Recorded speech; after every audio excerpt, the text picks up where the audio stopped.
One of the few hobbies that I have, um, outside of writing, outside of fitness, outside of chess, is fantasy football. Um, it's probably the one thing I spend a lot of time doing any kind of actual research for, outside of just the things that you see me doing here. Um, I love it. It's fun. I think it combines two things that I really enjoy: analytics and football, and it's a good time. I think if you can find a good league with a good group of friends to play with, it's awesome. It can be really really fun. Um,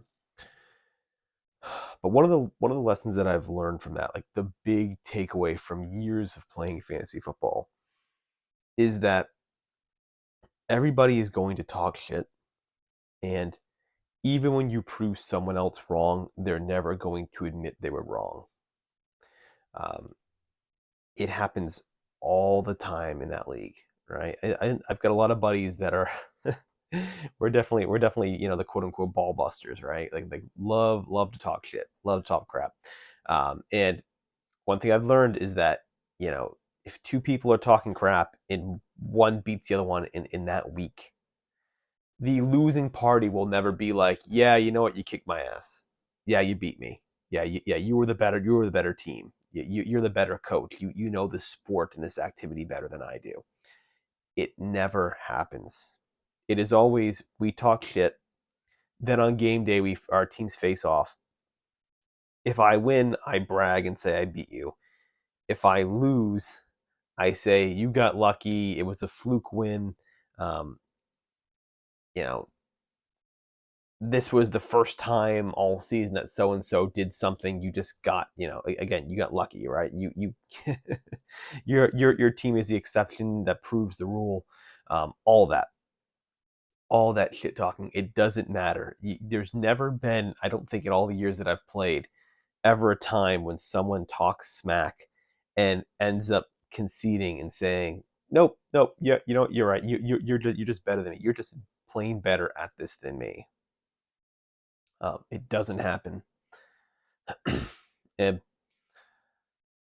I guess the point I'm trying to make with this is that it applies a lot to your work, to your art.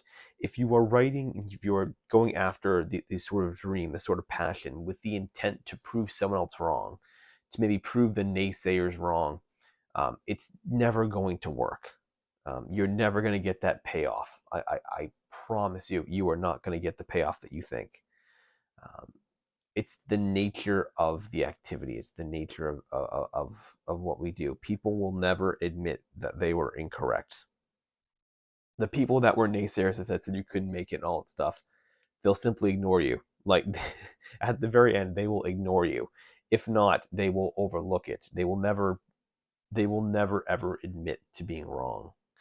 Um, it does not happen. And so, if you are pursuing this, if you are going after this with that idea of having to prove someone else wrong, to have to, shove it in their face, it's not going to happen. It won't. You're never going to get that moment. You never will. Those moments where the enemy has the egg on their face, and they end up sticking their hand out and shaking your hand and saying they were wrong. That happens in film. That's a movie.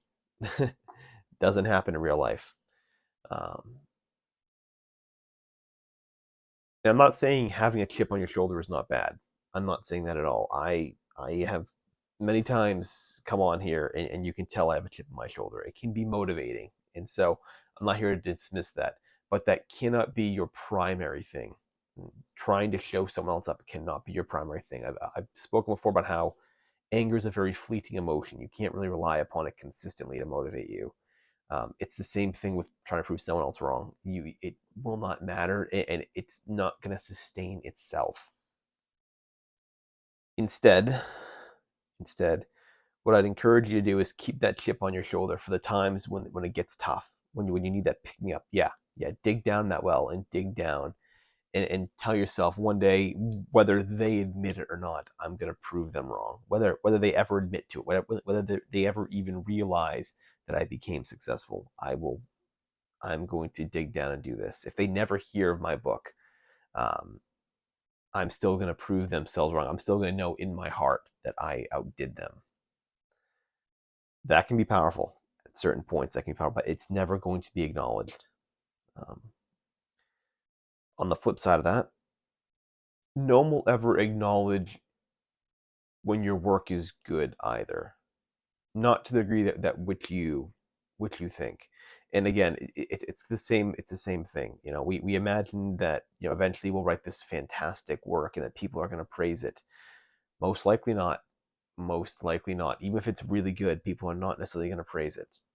I have been in a critique groups for many years, and I have submitted some work that I thought was very, very good, some of my best work, and it's always gotten probably the most critique. Is the stuff that I think was the best. The stories and things that I thought were the strongest, like the strongest theme, strongest idea, strongest plot, strongest prose.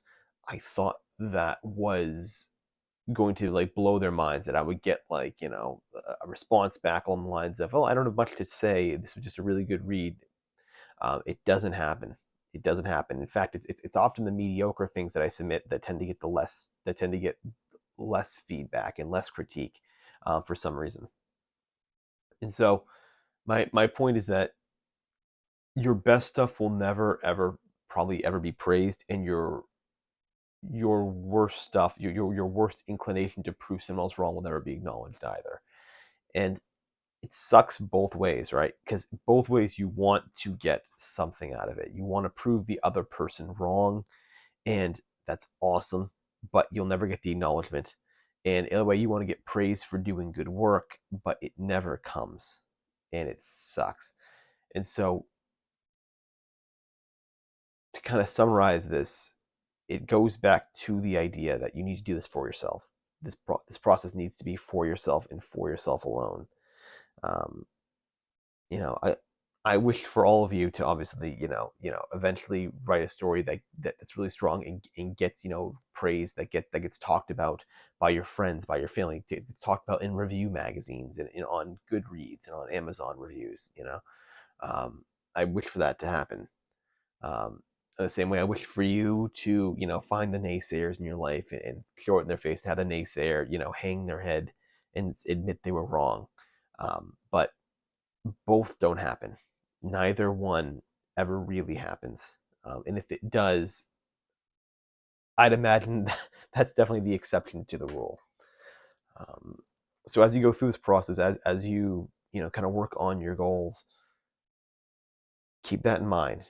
Keep it in mind that you're never going to get that moment to shove it in someone's face. You're never going to get that spotlight moment um, where you've proven the other person wrong, and you probably won't get that moment either where your work is praised and worshipped like maybe you think it will be. Um, we're always in the middle. We are always in the middle somewhere, and in the middle there is only yourself.